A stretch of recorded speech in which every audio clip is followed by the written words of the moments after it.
नाज़रीन मदे जी खां ॾुखाईंदड़ ख़बर आहे अवां सां शेयर करे रहिया आहियूं। गुज़िरियल 3 सालनि खां पोरियत बीमार जे बिस्तरे भेड़ो इलाज कराइण खां लाचार। बीमार गरीब पोरियत अयां सही जो चयो त घर जो अल्लाह तला खपाए इलाज करायो आहे पर को बि फ़र्क़ु नाहे पइजी सघियो। मिसकीन आहियां, कमाइण खां लाचार आहियां, मदद करे इलाज करायो वञे। ऐं हुन चयो त ज़ुल्फ़कार ख़ान कमारियो आगा सिराज दुरानी खां वहार जो मुतालबो करियां थो। वधीक पेश आहे मदे जी खां ही अहसन सिकंदर राहूजे जी रिपोर्ट।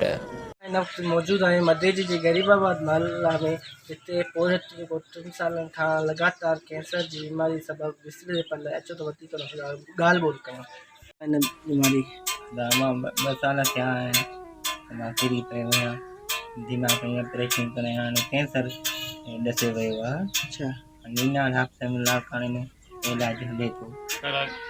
ऑपरेशन दिमाग़ जो करा मां ट्रामा सेंटर में जेको बि हुयो मूंखे मां भाउ आहियां, हिकिड़ो ॿियो कोई कोन्हे को जेको बि हुयो घर जो टेलीविज़न ताईं सोन सुभाउ खपाए ऐं इलाजु करायो। हाणे असांखे वैसे त न आहे रही त हिन जो इलाजु करायूं। जेके टेबलेटियूं आहिनि उहे जेको आहे त 6200 जूं डेली माना खाइणियूं आहिनि। असांखे हाणे वैसे त न आहे त असां वठी सघूं। असां ॿियो ख़ुदारा सभु सरंदी वारनि खे बि उमेद रखूं था हिननि खे, हिननि मां त असांखे हिननि जी ऑपरेशन में ऐं मेडिसिन में केतिरो ख़र्चु आयो? तव्हां खां पुछो, तव्हां चयो त 6000 डेली जो ख़र्चु आहे हिन 5 टकियुनि जो। हुन हिसाब सां महीने केतिरो ख़र्चु बीहे थो ऐं केतिरो हुनजो थियो आहे? उन हिसाब सां 60,000 महीने जो थो थिए। डॉक्टरनि चयो आहे 6 महीना इलाजु हलियो या 12 महीना हलियो इलाजु। हाणे असां वटि का वसियत न आहे रही।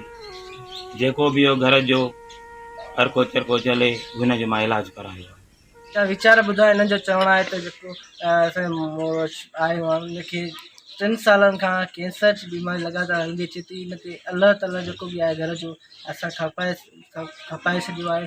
असां जेको आहे ज़ुल्फ़कार कमारियो आगा सिराज दुरानी खे मुतालबो कयूं त असांजे वार कई वञे। वधीक तफ़सीली ख़बरुनि लाइ ॾिसंदा रहो जुस्तजू न्यूज़ ऐं असांजे फेसबुक पेज जुस्तजू न्यूज़ खे लाइक करणु न विसारींदा।